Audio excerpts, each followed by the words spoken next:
Tom and Rachel both started with $50,000. Tom bought a pristine 500,000 single-family home in a top school district. He stretched his debt-to-income ratio to the absolute limit. 20% down would have been $100,000, but Tom used a conventional 10% down loan, leaving him with a $3,200 monthly nut. The house had a 3-car garage and an island kitchen that tasted like success. Rachel bought a weathered fourplex in a transitional neighborhood. She used an FHA loan at 3.5% down, moving into the smallest one-bedroom unit. The property cost $480,000. Her 3 tenants were already in place, generating $3,800 in gross monthly rent. Rachel's mortgage, taxes, and insurance came to $3,100. She lived for free and pocketed $700 a month. Tom's friends envied his countertops. Rachel's friends called her a landlord slumlord. They told her to stop playing real estate monopoly and get a real house. Then, the macro lever snapped. The Fed pushed rates to 6%. Consumer confidence collapsed. Tom's company went through a reduction in force. His job evaporated in one Wednesday morning. He couldn't find comparable work because every company was freezing hiring. The $3,200 payment became a ticking bomb. Tom drained his emergency fund in 6 weeks. He tried selling, but the market had turned. Comps sat for months. The bank recorded a notice of default. The house that was supposed to prove he had made it became the reason he was now ruined. Rachel's primary income also took a hit. She lost a consulting contract, but it didn't matter. The other 3 units covered 120% of the entire property's expense load. She didn't miss a single mortgage payment. In fact, as the panic deepened, small landlords were panic selling. Rachel had been holding her tenant-paid surplus in a dedicated reserve account. She used that cash and the bank's equity in her fourplex to acquire a second distressed fourplex at a 15% discount. During the recession that wiped Tom out, Rachel doubled her unit count and pushed her net worth into a higher bracket. Tom believed the goal was to own a dream home. Rachel knew the goal was to build a fortress. She did it using a hidden financial blueprint called the 4-unit wealth shield, a strategy that makes going broke mathematically impossible. Here is exactly how it works. The 4-unit wealth shield is not about real estate speculation. It is a structural cash flow defense. The rule is brutally simple. Never acquire an owner-occupied property that the moment you leave it and rent out your own unit does not cover every single expense: mortgage, taxes, insurance, maintenance, vacancy, and management, and still produce a surplus. In practice, that means the minimum viable asset is a residential multifamily between 2 and 4 units, preferably 4. Why 4 units? Because 4 is the maximum number of doors you can buy with a standard residential owner-occupied loan in the United States. Fannie Mae and Freddie Mac will underwrite a single-family, duplex, triplex, or fourplex as a residential mortgage if the owner lives in 1 unit. Anything larger, 5 units and above, requires commercial financing, shorter terms, and balloon payments.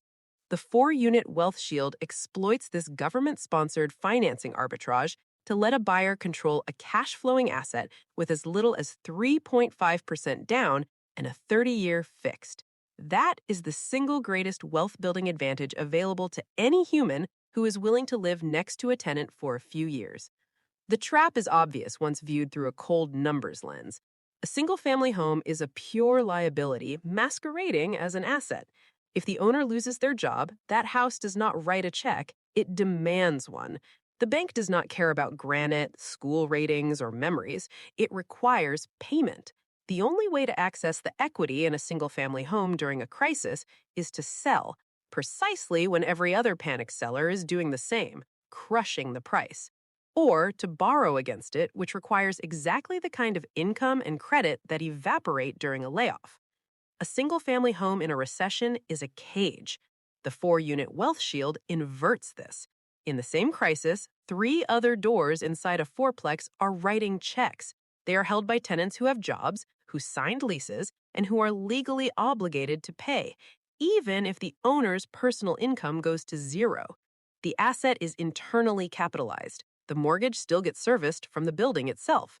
The owner can stop buying lattes. The building does not stop receiving rent. The entry point into this strategy often begins with a duplex. It's the smallest unit configuration that still provides the other door defense. Even one extra unit changes the math entirely.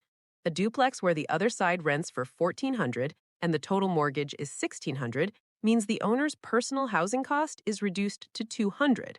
That's not zero, but it's a 90% reduction for someone previously sending $2,000 a month into rent. A duplex that halves that expense is the first crack in the financial servitude matrix. The duplex is the gateway drug, but it is not the fortress. The flaw in a duplex is concentration risk. One vacancy, one eviction, and the owner immediately absorbs the full mortgage. If the owner has zero personal income at that same moment, things get tight fast. The duplex is vastly superior to a single-family home, but it is not bulletproof. The true weapon is the fourplex. A triplex introduces statistical smoothing: 2 renters, 1 owner. If one tenant leaves, the other unit still covers a large chunk of the expense. The risk of simultaneous vacancy is materially lower than with a duplex, but the fourplex achieves the sweet spot: 3 tenants, 1 owner. In a properly underwritten fourplex where each unit rents for $1,200, that's $3,600 in gross monthly rent, the PITI might be $3,200. After setting aside 5% for vacancy and 10% for maintenance, the net operating income still hovers near break-even or slightly positive, even with conservative accounting. More importantly, to go cash flow negative on a fourplex with 75% of units occupied, the owner would need 2 tenants to stop paying at the exact same time and remain vacant for an extended period. That's a low probability event. It's more probable that the owner's personal job income disappears, and that event is completely neutralized by the asset. This is the hidden math the 1% understand. They do not buy one door that costs money, they buy control of multiple doors that produce money and live in the smallest one. These properties are not found on the glossy listings of Instagram. They are often poorly marketed with terrible photographs and zero staging. The single-family home buyer scrolls past a fourplex because it looks like a bad motel. The wealth builder sees a machine with 4 income inlets. The search filter must be set not for homes, but for multifamily, and specifically 2 to 4 units. The map should be drawn around economic anchors: hospitals, universities, logistics hubs, and trade schools. The target property is a tired, cosmetic mess building in a safe enough neighborhood with 1 mile of 1,000 jobs that cannot be done remotely. The underwriting must be ruthless.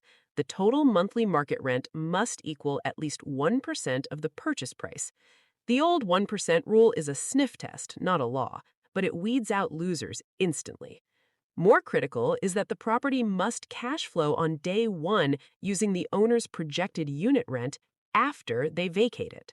If the plan is to live in 1 unit, the analysis must assume 0 rent from that unit and still show the other 3 units covering 100% of PITI plus a 15% expense buffer. If the numbers don't work with that conservative standard, walk away. The market is thick with fools who underwrite with 0% vacancy and no maintenance. They become Tom. The entire strategy rests on a government-sanctioned loophole. Lenders will give a civilian with a 660 credit score and a stable W-2 a 30-year fixed loan at 3.5% down to buy a fourplex and live in 1 unit. The same person trying to buy an 8-unit building as an investor would need 20 to 25% down, a commercial note, and a net worth covenant. The system is literally designed to push small investors into the 2 to 4 unit space. It's a gift from a banking system that assumes most people are too psychologically conditioned to want a lawn and a fence to ever exploit it. The 4-unit wealth shield operator exploits that gift. They live in the property for the minimum required period, typically 12 months, then buy another fourplex using the same owner-occupied financing, moving into the new one and converting the old unit to a rental. After 4 or 5 years, one person can accumulate 16 to 20 doors, all on government-subsidized 30-year fixed debt, none of which demands a single dollar from their personal checking account to stay afloat. The world sells the story that a successful person buys a beautiful box with a lawn and fills it with expensive furniture. That story is a product sold by banks, realtor commissions, and a culture that conflates debt with status. The counter-narrative is a building with multiple doors, ugly carpets, and a spreadsheet that shows 3 other people paying for the owner's life. In the next downturn, and there will be a next one, the single-family illusion will break another generation. The multi-unit owner running the 4-unit wealth shield will once again watch their tenants pay their mortgage while the market collapses around them. The final question is never, how much house can I afford? That's a poor person's question. The only question that builds lasting wealth is which types of houses will pay me to live in them.